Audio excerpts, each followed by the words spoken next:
Sick of your summer barbecues being ruined by unruly bugs? Forget those citronella candles, it's just mood lighting for them. Oh, and fly spray, spoiler alert, it's no longer that can of death we grew up with. There's more water in one of these than any bug nastiness, and we're not here to hydrate them. Nah, anything less than instant death is not an option.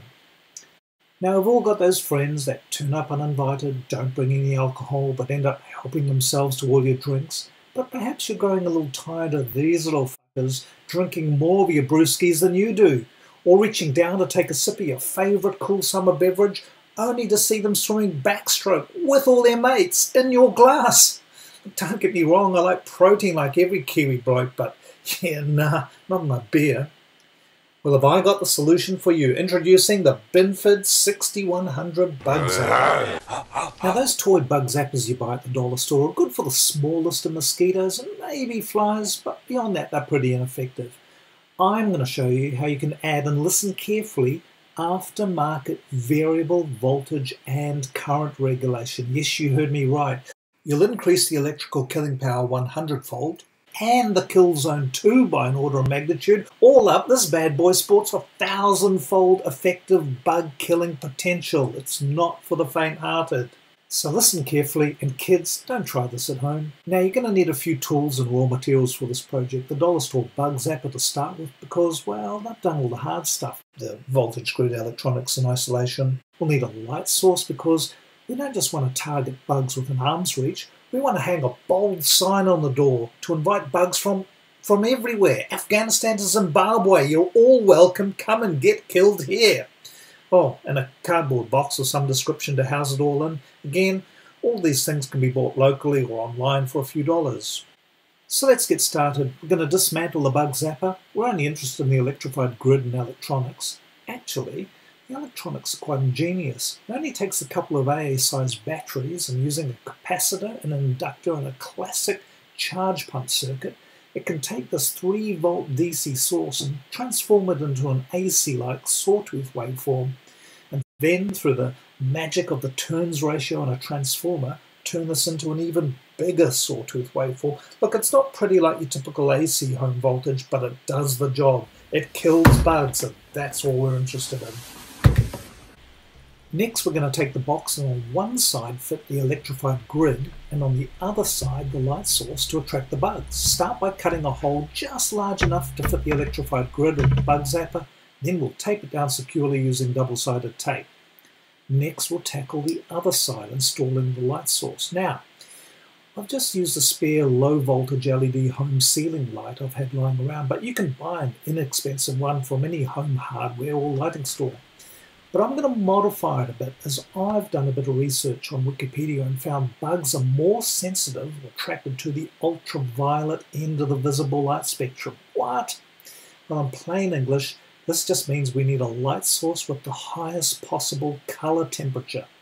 So I've disassembled the LED light and I'm busy substituting the warm white 3500 degree Kelvin LEDs it came with some 6500 degree Kelvin LEDs that I bought online.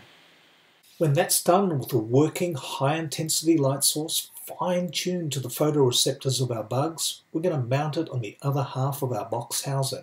So start by cutting a hole just large enough to fit the light in the back or bottom of the box, that is, the face directly opposite the electrified grid we prepared earlier.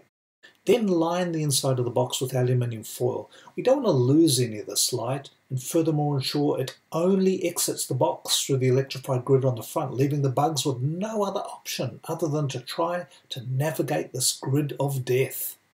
When we've done this, fit the light and tape the lid to the box to ensure there are no light leakages. Next, it's the aftermarket variable voltage and current drive I talked about earlier. And I'm going to cheat a little and repurpose an old benchtop power supply I had and attach it to fly leads, oh, no pun intended, that I've added to the dollar store BugZapper electronics I prepared earlier. That's pretty much it. You'll need to attach the various components to one another, the box, the power supply.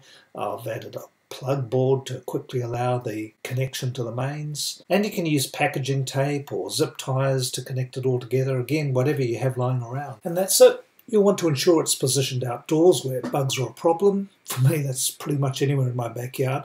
But the modified light source we've added is pretty much is going to pique the curiosity of every bug in the neighbourhood. So elevation's key here.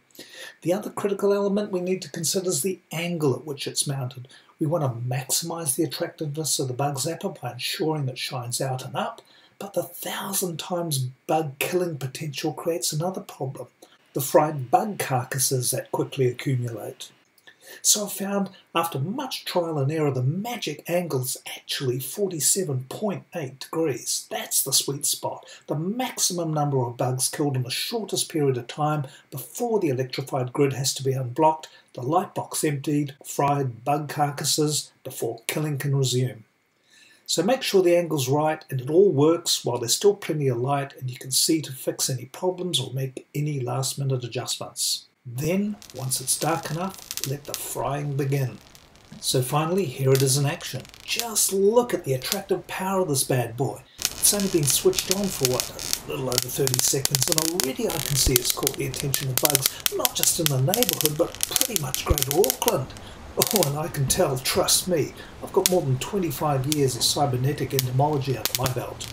That sound that you can hear, that's the sound of the bugs flying headfirst into the electrified grid in the front of the light box in an attempt to get to the light source, then being electrocuted. That's the sound of the internal organs of a bug being heated up to 1,000,000 degrees in 1,000ths of a second as they explode through the hard outer shell.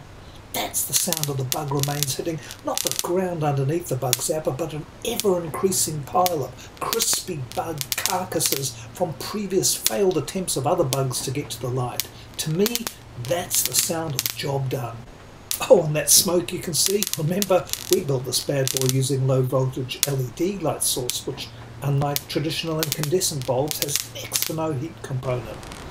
No, this bad boy runs cool, daylight cool, remember.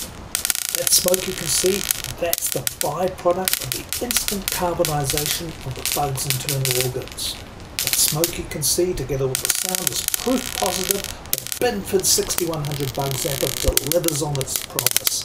It has what it takes to be an effective way to rid your summer social activities of those pesky, unwanted bug pests.